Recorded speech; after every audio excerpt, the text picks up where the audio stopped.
How well do you manage your own internal self-talk? Driven Mofos, welcome back to another episode of The Underestimated Entrepreneur. Today we are talking about self-talk, your own internal voice inside your own mind. Now, self-talk really sets apart the best from the rest. The more you're able to control your own inner dialogue and your own inner self-talk, the more you're able to advance in life, the more you're able to get greater results, the more you're able to deal with fear, negative self-talk, worry, concerns, and fears. Now, as someone who came from an environment when I was younger where there was a lot of chaos, and so there was a lot of fear, a lot of stress, and so for me, naturally, my natural go-to state is to worry about everything, be fearful, be afraid, be scared, stress out over the most insignificant shit, get angry about stuff. That's my normal, habitual self-talk and my normal habitual reactions. And so over the years, I've had to work so much on my mindset and my own internal dialogue. And I still catch myself on a daily basis talking smack to myself, where I know that I'll go to do something, and I went to do it today. I was about to do something in the kitchen and I was like, nah, I can't be fucked. And then I caught my self-talk and I went, hang on. This is bullshit. That's a crappy self-talk. First of all, why can't I be fucked? Because it's just there and it's easy to do. It'll take me 5 minutes. And then the second thing, is this what I want to train habitually into my thinking? And the answer was no.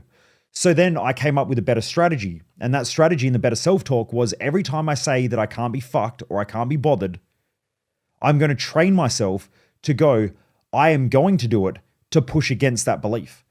And so today I just picked up on that pattern and I went, wow, that's a self-talk pattern that has to change. But every day I have those self-talk patterns. My alarm goes off some mornings and I just go, I can't be fucked getting out of bed. But I force myself to get out of bed because I'm like, no, I got to push against that. And I have to keep retraining my brain to have better self-talk. Now it's way, way better than what it used to be. Way better.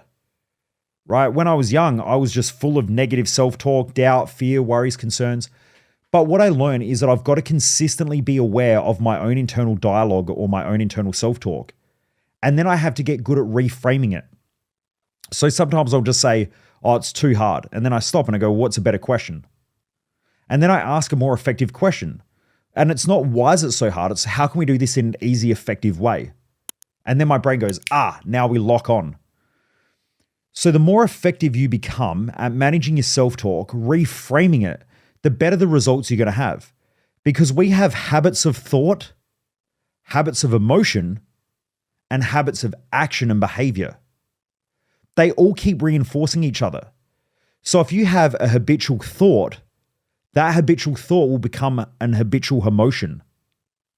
That habitual emotion will then become a habitual action or reaction. And so what you find is that people who consistently react in a way over time, if they've got a consistent emotion, that becomes a mood or a temperament. So some people say, oh, that person's always angry, or that person always does things this way. If it's about their emotions, that becomes a mood or a temperament about that person or a characteristic. And it becomes obvious to people externally from that individual.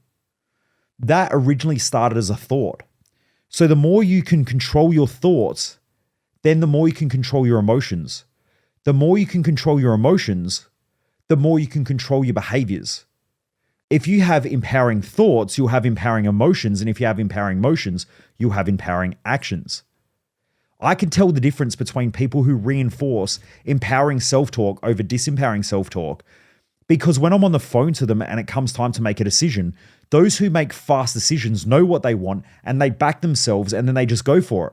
People who have a lot of negative self-talk and a lot of fears and worries and concerns, and they don't know how to control their own mind, they always live in fear.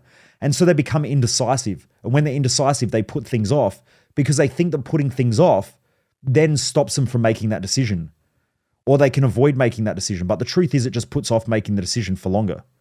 Eventually, they're going to have to make that decision eventually. It's just going to be 2 years down the track. I meet people all the time and they're like, they might jump in and do Thrive Time or something. And then eventually they come along and they go, I've been following you for years. And I say, why didn't you do it earlier? And they go, oh yeah, I was going to like 2 years ago. It's just for 2 years, they mind fucked themselves and played around with themselves and fiddled with themselves downstairs until eventually they had the courage to make the decision. If they had better self-talk and they consistently learned how to reframe their own thinking, they would have made that decision earlier. They would have saved themselves 2 years. Please make sure, guys, that you are really aware of your own inner self-talk, your own inner dialogue, and you get good at reframing it into thinking in a more empowering way, in a more decisive way, so that you can keep winning in life. Okay? Because your self-talk will set you apart from the rest if you do it well, or if not, it'll make you fit in with the rest like everybody else. Anyway, Driven Mofos, have a great day. Keep kicking ass. Keep pushing hard. Keep your standards high. And remember, sharing is caring. Most people waste their life, and I just don't want you to be one of them.